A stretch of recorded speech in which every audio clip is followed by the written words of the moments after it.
Praise the Lord. വേഗം വരുന്നവനായ നമ്മുടെ കർത്താവായ യേശുക്രിസ്തുവിൻ്റെ നാമത്തിൽ എൻ്റെ സ്നേഹവന്ദനങ്ങളെ ഞാൻ അറിയിക്കുന്നു. യോവേൽ പ്രവചനം 2-ാം അധ്യായം 27-ാം വാക്യം. ഞാൻ ഇസ്രായേലിൻ്റെ നടുവിൽ ഉണ്ട്, ഞാൻ നിങ്ങളുടെ ദൈവമായ യഹോവ, മറ്റൊരുത്തനുമില്ല എന്ന് നിങ്ങൾ അറിയും. എൻ്റെ ജനം ഒരു നാളും ലജ്ജിച്ചു പോകയില്ല. ഹല്ലേലൂയ. ഞാൻ ഇസ്രായേലിൻ്റെ നടുവിലുണ്ട്.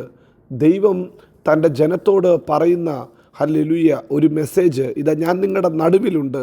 ഞാൻ നിങ്ങളുടെ നടുവിലുള്ളത് കൊണ്ട് ഞാൻ ആരെന്ന് സകല ജാതികളും അറിയും.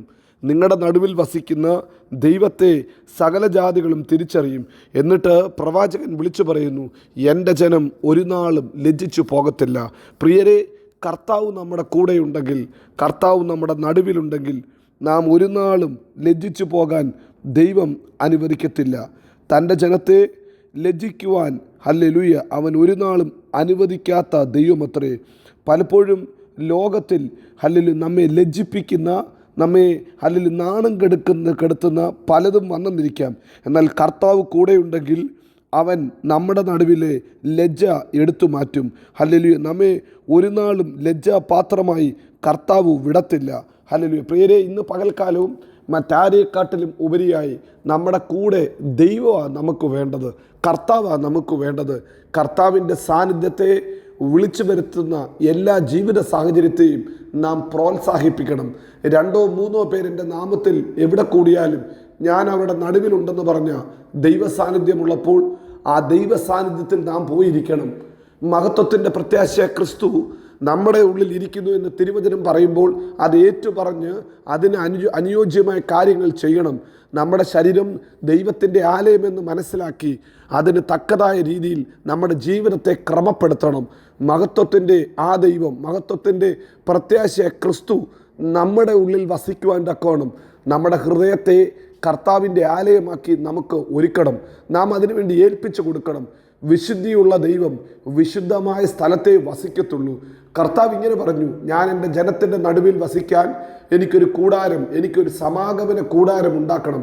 അല്ലെങ്കിൽ ദൈവത്തിൻ്റെ ആഗ്രഹം നമ്മോട് കൂടെ വസിക്കുക എന്നതത്രേ.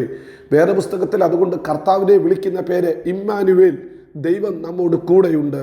ഇതാ, ഞാൻ ലോക അവസാനത്തോളം നിങ്ങളോട് കൂടെയുണ്ടെന്ന് അരുളി ചെയ്ത, വാഗ്ദത്തം ചെയ്ത ദൈവം നമ്മെ ഒരു നാളും കൈവിടത്തില്ല, ഒരു നാളും ഉപേക്ഷിക്കത്തില്ല. അതുകൊണ്ട് ഇതാ, പ്രവാചകനായ യോവേൽ വിളിച്ചു പറയുന്നു, ഞാൻ എൻ്റെ ജനത്തിൻ്റെ നടുവിലുണ്ട്, എൻ്റെ ജനം ഒരു നാളും ലജ്ജിച്ചു പോകത്തില്ല. ഇന്ന് പ്രഭാതത്തിലും ഈ വചനം കേൾക്കുന്ന ദൈവത്തിൻ്റെ പ്രിയ പൈതലേ, നീ ലജ്ജിച്ചു പോകത്തില്ല. നിന്നെ പകയ്ക്കുന്നവരുടെ മുമ്പാകെ, നിന്നെ തള്ളിക്കളഞ്ഞവരുടെ മുമ്പാകെ, നിൻ്റെ കൂട്ടുകാരുടെ മുമ്പാകെ, നിൻ്റെ കുടുംബക്കാരുടെ മുമ്പാകെ നിന്നെ മാനിപ്പാൻ എൻ്റെ ദൈവം വിശ്വസ്തന, എൻ്റെ ദൈവം മതിയായവന. ലജ്ജിപ്പാൻ അവൻ അനുവദിക്കത്തില്ല. 2 ദൈവം നടുവിലുണ്ടെങ്കിൽ സെഫന്യാവിലൂടെ പ്രവാചകനായ സെഫന്യാവ് വിളിച്ചു പറയുന്നു, എൻ്റെ ജനം ഒരു നാളും അനർത്ഥം കാണുകയില്ല. നോക്ക്, ദൈവം നടുവിലുണ്ടെങ്കിൽ അനർത്ഥത്തിൻ്റെ കാരണത്തെ ദൈവം എടുത്തു മാറ്റും. ഹല്ലേലൂയ. യഹോവ നിൻ്റെ ന്യായവിധികളെ മാറ്റി നിൻ്റെ ശത്രുവിനെ നീക്കിക്കളഞ്ഞിരിക്കുന്നു. ഇസ്രായേലിൻ്റെ രാജാവായ യഹോവ നിൻ്റെ മധ്യേ ഇരിക്കുന്നു. ഇനി നീ അനർത്ഥം കാണത്തില്ല. ഹല്ലേലൂയ. യഹോവ നിൻ്റെ ന്യായവിധികളെ മാറ്റി നിൻ്റെ ശത്രു നിനക്ക് വിരോധമായി ന്യായവിധികളെ കൊണ്ടുവരുമ്പോൾ, നിനക്ക് വിരോധമായി സംസാരിക്കുമ്പോൾ ശത്രുവിനെ നീക്കിക്കളഞ്ഞിട്ട് കർത്താവ് പറയുന്നു, ഇനി നീ അനർത്ഥം കാണത്തില്ല. അനർത്ഥം ചിന്തിച്ച്, നിനക്ക് ദോഷം ചിന്തിച്ച് ശത്രു നിനക്കെതിരെ വരുമ്പോൾ കർത്താവ് പറയുന്നു, ഞാൻ അവരെ മാറ്റിക്കളയും. ഞാൻ നിൻ്റെ മധ്യേ ഉണ്ടോ, കർത്താവ് അവരെ മാറ്റിക്കളയും. നിനക്ക് വിരോധമായി ഉണ്ടാക്കുന്ന ഒരു ആയുധവും ഫലിക്കത്തില്ല. ന്യായവിസ്താരത്തിൽ നിനക്ക് വിരോധമായി സംസാരിക്കുന്ന എല്ലാ നാവിനെയും നീ കുറ്റം വിധിക്കും. പ്രിയരെ, ഇന്ന് പകൽക്കാലം പരിശുദ്ധാത്മാവ് അത് തന്നെ പറയുന്നു. നീ അനർത്ഥം കാണത്തില്ല. നിനക്ക് വിരോധമായി ഉണ്ടാക്കിയ ശത്രുവിൻ്റെ തന്ത്രങ്ങൾ നിഷ്ഫലമായി പോകും. ഹല്ലേലൂയ. അതാ ദൈവത്തിൻ്റെ പ്രോമിസ്. ദൈവസാന്നിധ്യം നമ്മുടെ നടുവിലുണ്ടെങ്കിൽ അങ്ങനെ തന്നെ സംഭവിക്കും. കർത്താവ് നടുവിലുണ്ടെങ്കിൽ ഇതാ, ഒന്നാമത് നാം ചിന്തിച്ചു, നാം ലജ്ജിച്ചു പോകത്തില്ല. 2 നാം അനർത്ഥം കാണത്തില്ല. 3 ദൈവം നമ്മുടെ കൂടെയുണ്ടെങ്കിൽ സങ്കീർത്തനക്കാരനായ ദാവീദ് വിളിച്ചു പറയുന്നു, നമ്മുടെ ഭവനത്തിനകത്ത് ഉല്ലാസത്തിൻ്റെയും ജയത്തിൻ്റെയും ഘോഷമുണ്ട്. നമ്മുടെ വീട്ടിനകത്ത് സന്തോഷത്തിൻ്റെ പരിപൂർണതയുണ്ട്. ഹല്ലേലൂയ. അതുകൊണ്ട് 16-ാം സങ്കീർത്തനം 11-ാം വാക്യത്തിൽ പറയുന്നു, പറയുന്നത് അവൻ്റെ സന്നിധിയിൽ സന്തോഷത്തിൻ്റെ പരിപൂർണതയുണ്ട്. ദൈവം നമ്മുടെ കൂടെയുണ്ടോ, നമ്മുടെ ഭവനത്തിലുണ്ടോ? നമ്മുടെ ഭവനം കരച്ചിലിൻ്റെയും പല്ലുകടിയുടെയും സ്ഥലമല്ല. നമ്മുടെ വീട് ഹല്ലേലൂയ ദൈവത്തിൻ്റെ സന്തോഷത്തിൻ്റെ ആനന്ദത്തിൻ്റെ ഭവനമായി തരും.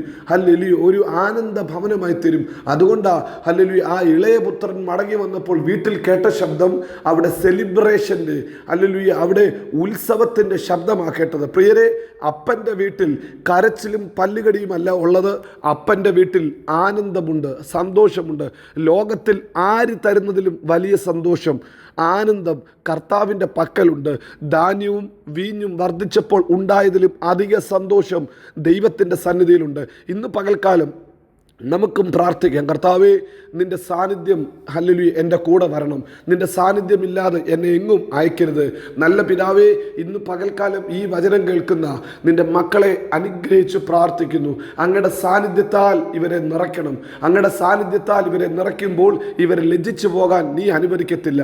ഇവർ ഹല്ലേലൂയ അനർത്ഥം കാണാൻ അപ്പ അനുവദിക്കത്തില്ല കർത്താവ്. അതുപോലെ തന്നെ ഇവരുടെ ഭവനത്തിൽ ഉല്ലാസത്തിൻ്റെയും ജയത്തിൻ്റെയും ഘോഷം കൊണ്ട് നീ നിറയ്ക്കും. ഈ ദൈവം വിശ്വസ്തൻ, വാക്കുമാറാത്തവൻ.